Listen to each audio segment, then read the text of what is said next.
Hey guys, I'm out in the woods. So, I was gonna come here to talk to you about the environmental issues facing PA and Delaware alike, but now it's October, and what's better to talk about in October than the scary stories? So that's what I'm gonna talk about today, and hopefully I can teach you something about these scary stories. So, I'm going to be focusing on cryptids today. If you don't know what cryptids are, you probably actually do, or you've at least seen a reference in, I don't know, Family Guy or something about these cryptids. Cryptids like the Bigfoot, or the Loch Ness Monster, or the Mothman, and my personal favorite, the Wendigo. These stories of, myth and legend, these creatures unlike humans or unlike any other animal we've seen before. And I wanted to talk about them today because I find them extremely interesting, because you can get an insight onto what people's minds were thinking of at the time. Because you've probably seen old movies like Nosferatu and the Swamp Thing and creatures like that, which arose from the 60s and 80s, that came from these inspirations of the Bigfoot and the Loch Ness Monster and things like that. So if you don't know what the Bigfoot is, ta-da. So the Bigfoot was created in the 60s from that picture. That picture went, in the most 60s terms possible, viral. Everyone around the area knew what the Bigfoot was. Though you can probably look at it and go, that's a dude in a gorilla costume. At the time, that was not a dude in a gorilla costume. That was a 8-foot-tall Sasquatch wandering through the woods of Oregon. So, but that's so cool to me, because you probably have seen a reference to it. You've probably seen the pose of the walking and the turn. You've probably seen a pop culture reference in some movie or some show like Family Guy, because they reference everything under the sun, but those things stick around for generations. Another example would be Mothman. If you don't know what Mothman is, great, now you do. So Mothman is spawned from the 60s as well. A group of kids in Point Pleasant, West Virginia saw what they quote to be a giant Mothman hanging from a crane and followed their car while making, and I quote, a squeaking high-pitched coughing noise. What does that mean? It means they were probably on some things, but but now the entire town of Point Pleasant, West Virginia is surrounded by the Mothman. This legend of this 8-foot-tall moth creature that people who are really into this, including me, argue where it came from. Some people say it came from, the contamination from the gunpowder factory that was there, or, the dump of the radiation, blah, blah, blah, blah, all those, old 60s things. But now the entire town of Point Pleasant, West Virginia is Mothman. You go there, there's a statue of Mothman. The entire town is themed around Mothman. I'm going there soon because I am a nerd and love this kind of stuff. And they sell pizza with the Mothman on it. I wish I was joking. That's a real thing. So these stories, if you can't tell what I'm getting at, last for generations. Loch Ness Monster. Again, if you don't know what the Loch Ness Monster is, that's the Loch Ness Monster. It's this creature in the Loch Ness Lake in Scotland that someone took a picture of, which people argue, is it driftwood, is it this, is it that? But it's this creature that you've probably heard of, not even seen, probably someone's mentioned the Loch Ness Monster. We have one in Delaware called the Chessie, the Loch Ness Monster of Chesapeake Bay. That's a thing. We have a few in Delaware.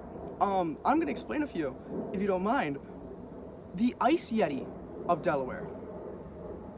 The Ice Yeti of Delaware. I'm going to say it one more time so you understand what I'm saying. The Ice Yeti of Delaware.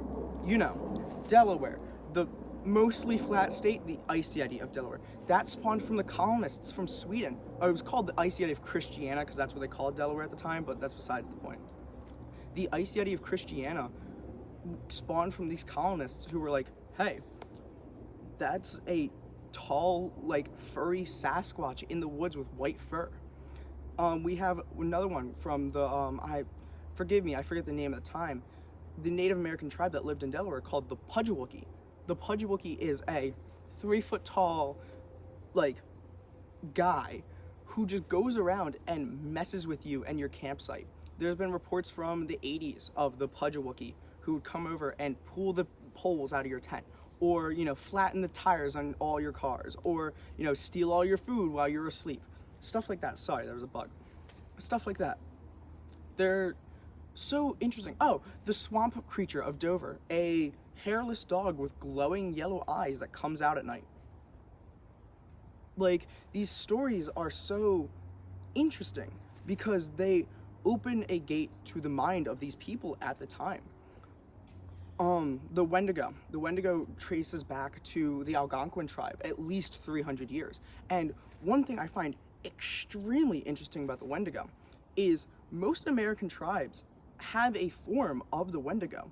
From Maine to California, there is a Wendigo. It's not called the Wendigo. It can be called, you know, the Skinwalker or the Knot Deer. Knot Deer is a really cool one as well. These creatures that range from Maine to California, these tribes who had no contact with each other, no direct contact with each other, have the same stories, which I find extremely interesting.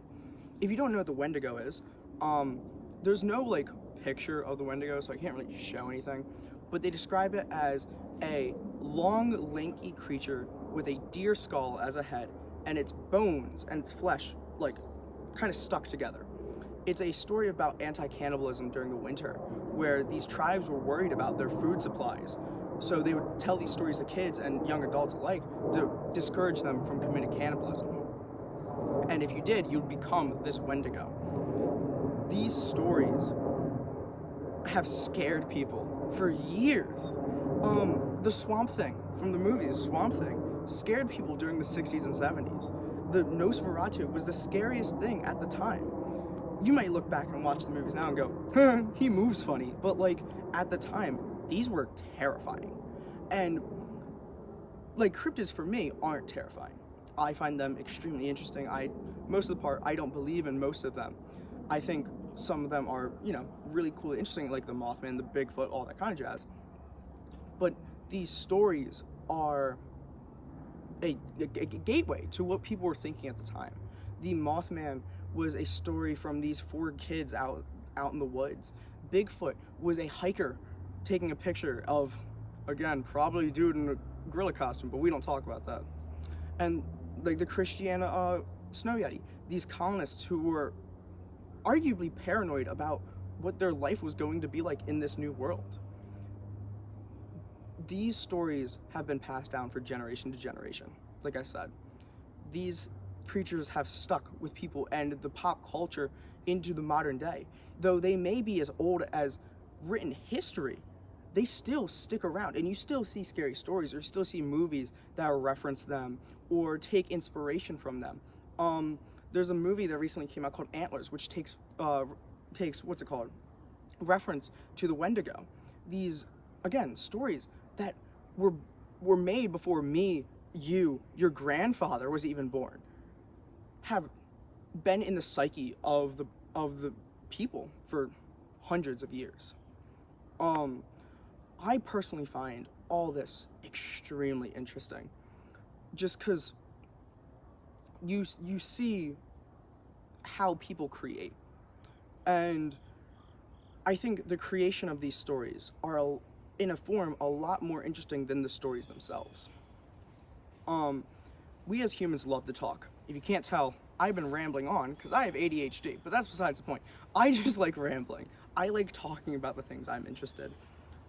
With these stories, people create these stories to share, to tell at a campfire. You probably, if you were ever in Boy Scouts like I was, or, you know, with friends out in the woods, you probably sit by a campfire and tell stories of, you know, once in a dark, stormy night, there was this guy who did this bad thing, and be scared.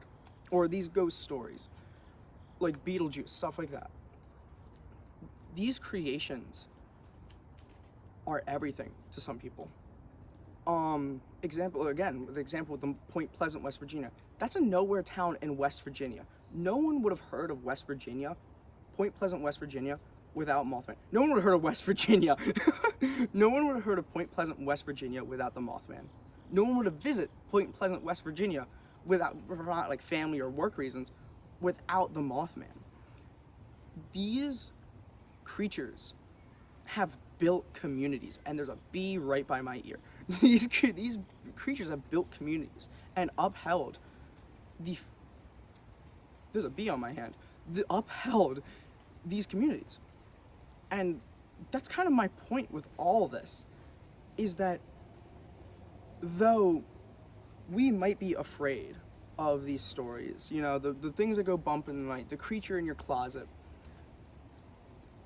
these are not scary stories to some people. These are livelihoods.